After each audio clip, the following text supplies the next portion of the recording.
Assalamualaikum warahmatullahi wabarakatuh. Selamat datang kembali di channel Pen Invasion, channel yang menyuguhkan video cerita bergambar seputar misteri. Simak terus video dari kami.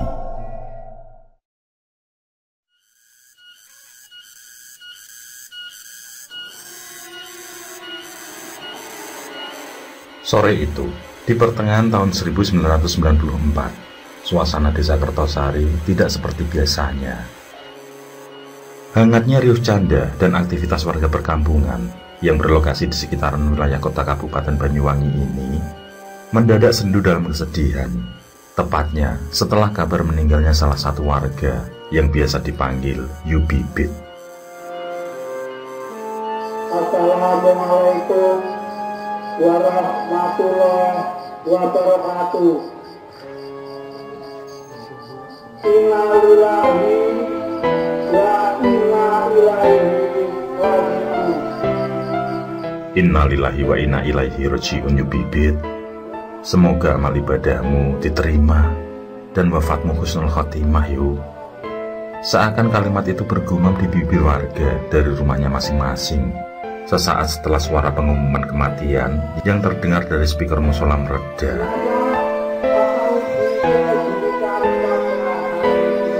Semua warga tahu bahwa Saptini atau Yu Bibit bukanlah warga asli kelahiran desa mereka. Dia hanya anak angkat dari Mbah Samijo, pemilik pagelaran seni drama dan tarian yang populer di zamannya.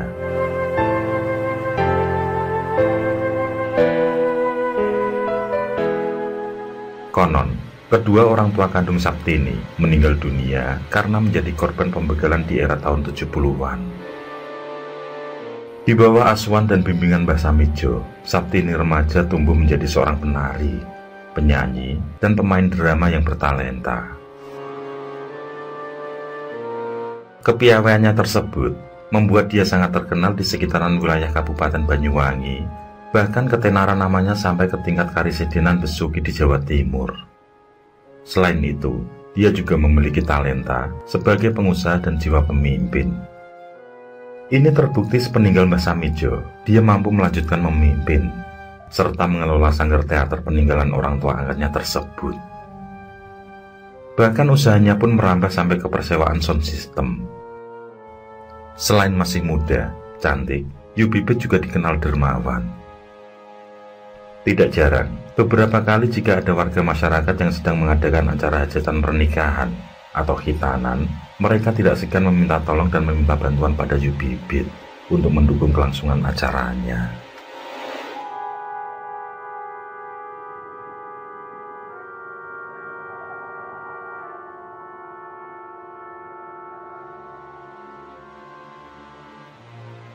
Namun pencapaian serta harfiah duniawi ini mungkin tidak sebanding dengan apa yang dirasakan dalam kehidupan pribadinya.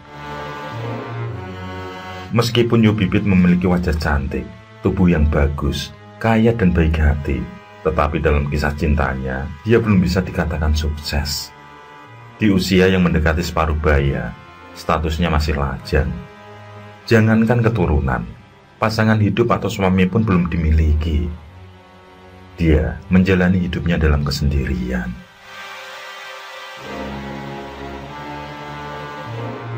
Hampir 4,5 tahun, Yu Bibit menderita sakit. Entah apa jenis penyakit yang diderita. Tapi yang pasti, pengobatan secara medis dan alternatif pun belum mampu untuk mengidentifikasi dan mengobatinya. Karena secara fisik, tidak ada tampak hal yang aneh atau kelihatan dia sedang sakit. Tidak ada luka atau kondisi badan yang kurus, lemah, sama sekali tidak nampak.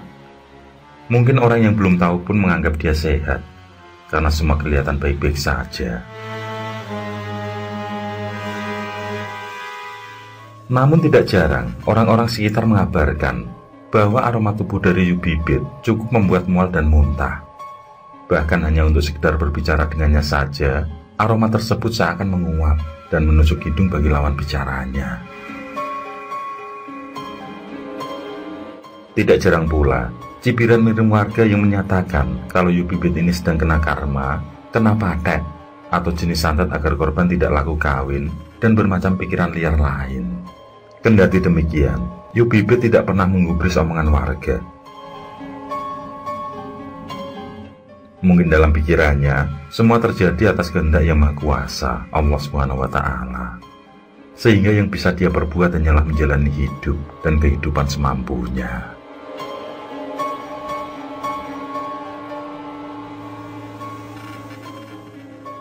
Memang, semenjak popularitas Yubibit meredup dan usahanya lambat laun mengalami penurunan sampai bangkrut, ditambah kondisi kesehatan yang tidak baik, dia memilih tinggal menjauh dari pemukiman warga desa, tepatnya berada di pinggiran selatan desa. Tampak rumah yang sederhana, dengan luas tidak lebih dari 15 meter persegi, beratap genteng lusuh sebagian, dengan paduan susunan batu bata merah dan bambu anyam atau gedek berpulas kapur gamping sebagai dindingnya. Di rumah inilah tinggal seorang wanita yang pernah berjaya dengan ketenaran dan gelimang harta.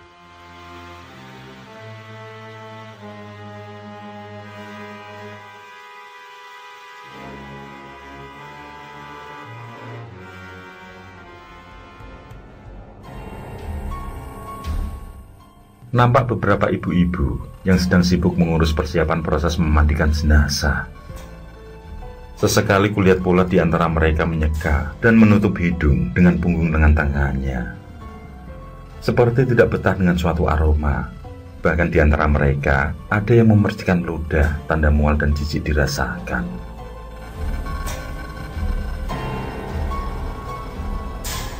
Ketika ada yang menyingkap kain penutup wajah dari jenazah Yubibit, jelas terlihat mata jenazah terbelalak tajam, mulut menganga dan lidahnya yang menjulur hampir keluar. Dalam suasana itu, yang terdengar hanya liris suara-suara warga membaca kalimat-kalimat zikir dan ayat Al-Quran surat-surat pendek, membuat keadaan semakin sedih menahan pilu, bercampur dengan hawa aroma yang tidak nyaman menjadi satu.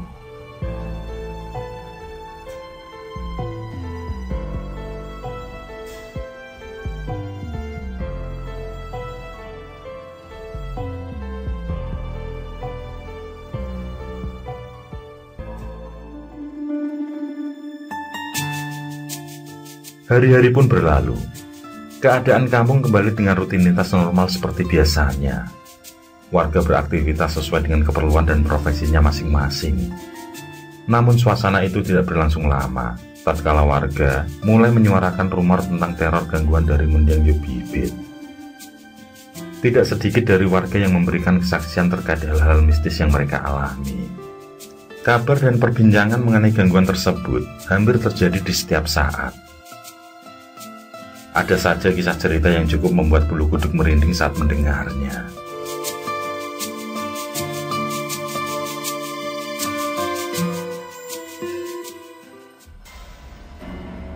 Ada yang mengisahkan teror yang terjadi di rumahnya, di ladang, bahkan sampai ada yang merasa tidak tenang karena gangguan tersebut hampir setiap hari dialaminya. Masih hangat menjadi perbincangan mengenai kejadian horor yang dialami salah satu warga, Suhaimin namanya.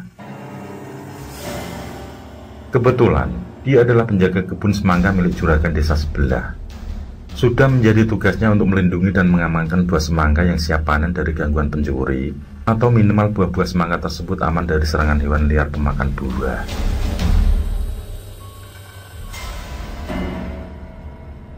Malam itu seperti biasanya, Suhaimin melakukan pemeriksaan dan patroli di sekitar kebun semangka.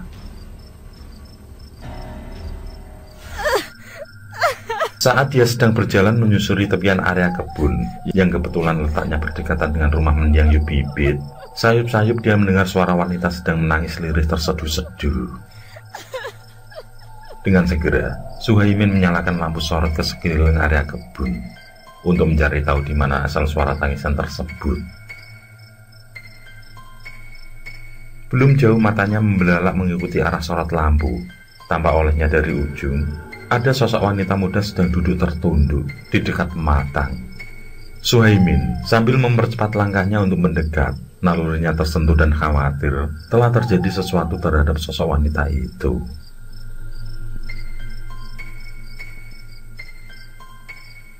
Anehnya, semakin Suhaimin mendekat sosok tersebut, namun jarak sosok tersebut seakan makin jauh dari posisinya. Meskipun dia melangkah sudah cukup jauh dari tempat semula, tapi tidak pernah sampai pada sosok tersebut. Sadar ada yang tidak beres, Suhaimin pun berhenti, dan dengan segala keberanian yang tersisa, dia hanya bisa membaca ayat-ayat Al-Quran yang dia ingat semampunya. Dalam kepanikan itu, mata Suhaimin terpejam rapat. Namun semakin dalam matanya terpejam, semakin jelas tergambar akan sosok wanita dengan wajah rusak dan berdarah-darah.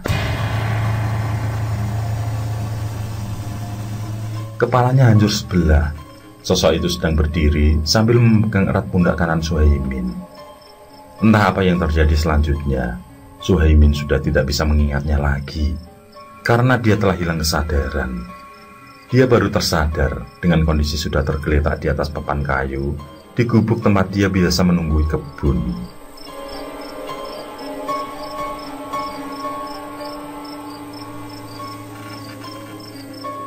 Menyikapi keadaan teror yang dialami oleh sebagian besar warga kampung dan keluhan-keluhan atas kondisi yang tidak nyaman, akhirnya dengan penuh kebijaksanaan, para perangkat desa dan sesepuh kampung mengadakan sebuah pertemuan khusus untuk membahas menyelesaikan hal tersebut bersama-sama warga.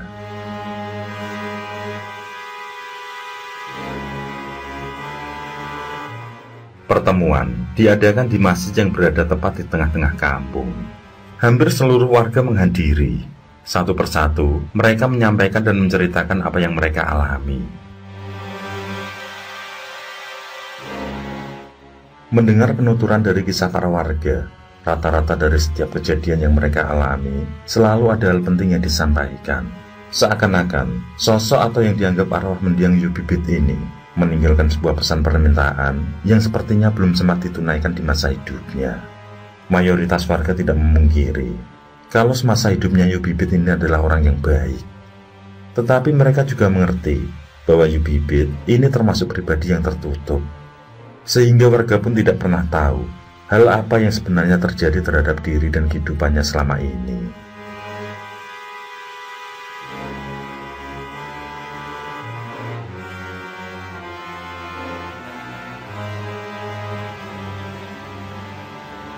Diskusi malam itu memutuskan untuk menemui Mas Untung yang memang dekat dengan Yu Bibit. Semenjak kematian Yu Bibit, Mas Untung alias Dul Gandot masih numpang di rumah salah satu warga. Karena warga juga memaklumi, Mas Untung tidak punya sanak saudara atau hidup sebatang kara. Sejak kecil dia dirawat dan diasuh oleh Yu Bibit dan keluarga Mbah Samejo. Semenjak Yu Bibit sakit, dia bekerja serabutan, sekedar bantu-bantu warga yang membutuhkan tenaganya, asal bisa makan demi kelangsungan hidupnya.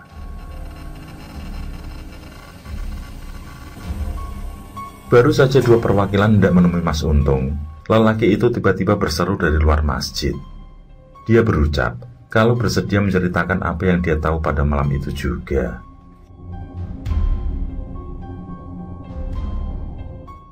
Tidak lama berselang, terlihat Yudarmi yang tergopoh-gopoh berlarian kecil memakai payung ikut hadir.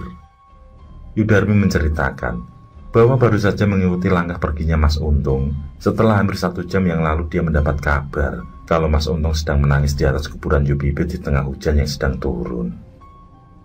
Akhirnya, Mas Untung pun dipersilahkan untuk duduk berada di antara warga.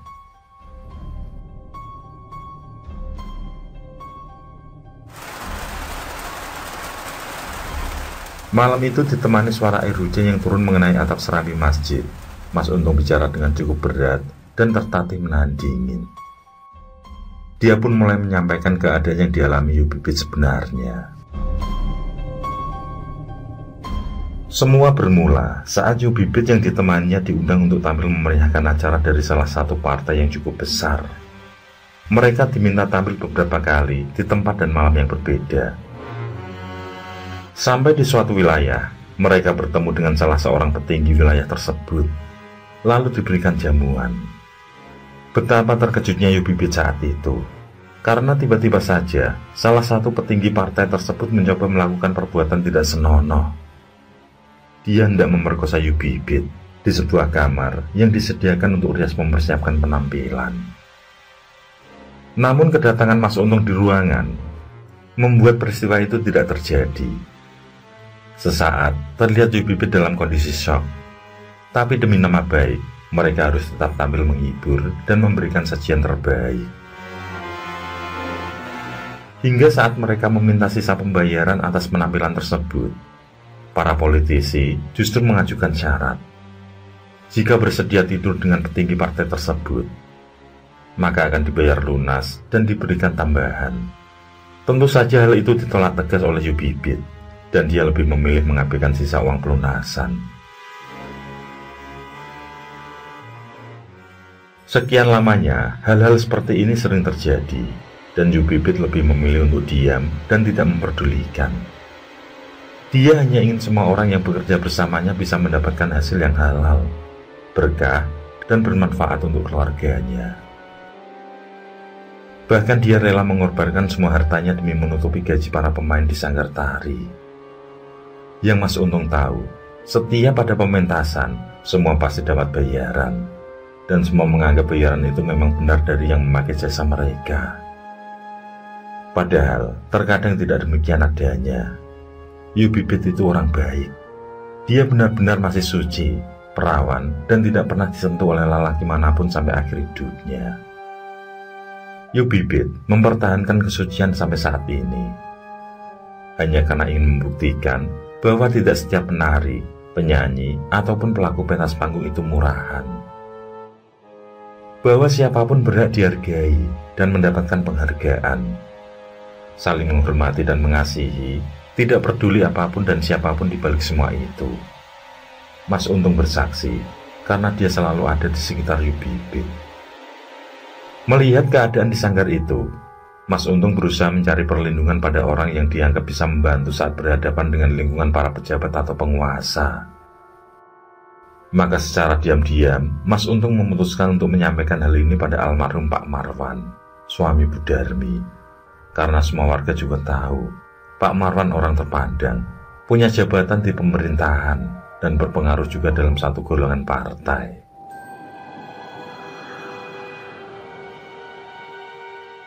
Tetapi Mas Untung salah, dan justru menghancurkan hidup Yu Bibit.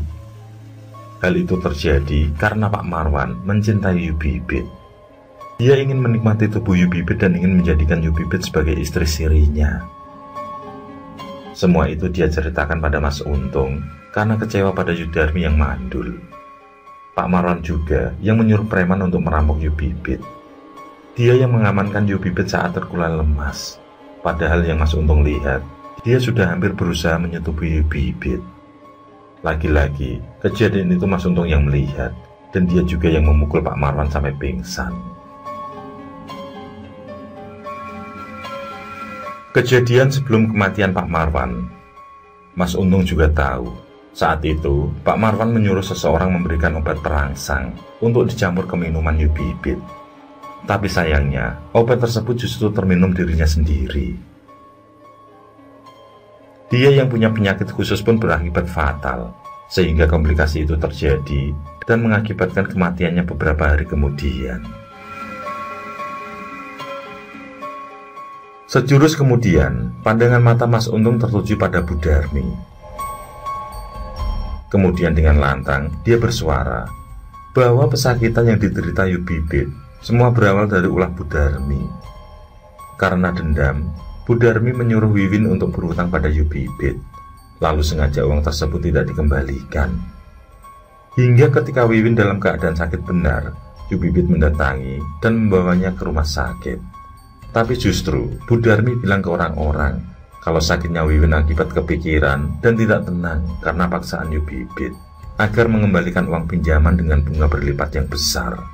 Seakan-akan Yu Bibit ini rentenir, padahal tidak demikian kenyataannya.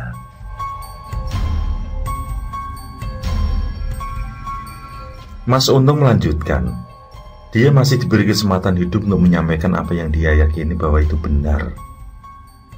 Dia tidak pernah mencuri atau menyakiti orang lain. Dia dan Yu Bibit tidak pernah mengusik kehidupan warga. Baginya, mereka hanya ingin bermasyarakat dan mengabdi pada sesama dengan baik.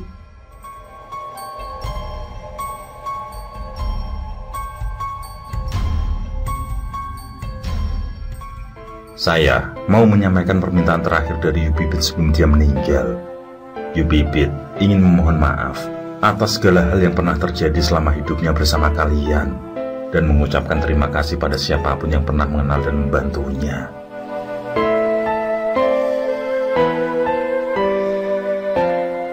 Usai Mas Untung berujar, tiba-tiba seisi ruangan pertemuan panik melihat kondisi Mas Untung yang meradang kesakitan dan memegang dadanya. Segera, beberapa warga terlihat tanggap dan menyandarkan Mas Untung di bahunya.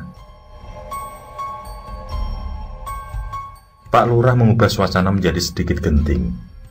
Dengan menyuruh tangan kanannya mempersiapkan mobil, dia memerintahkan agar Mas Untung dibawa ke RSUD Blambangan.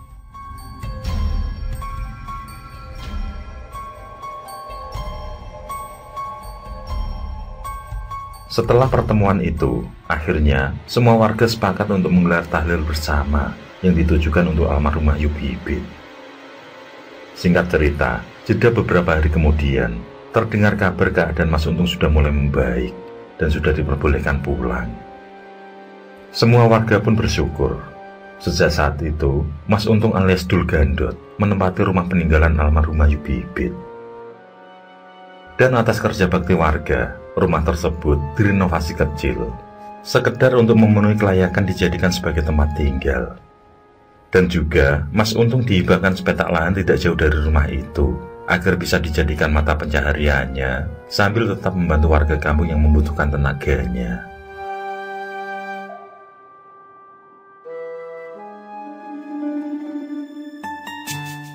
Puluhan tahun berlalu, dan kini Mas Untung sudah dikaruniai 3 anak dan 1 cucu yang sudah mulai beranjak dewasa.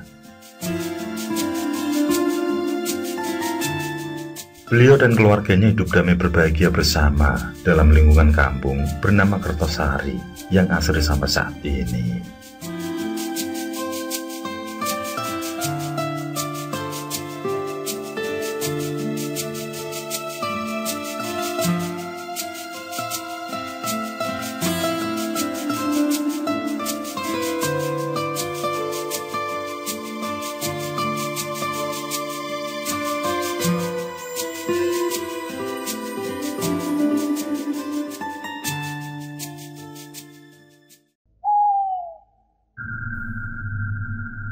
Oke, terima kasih. Semoga kawan-kawan terhibur, dan untuk ke depan, semoga channel ini bisa lebih baik lagi. Akhirul kalam, wassalamualaikum warahmatullahi wabarakatuh. Sesandingan hormat kalingili, lakukan di pungkasan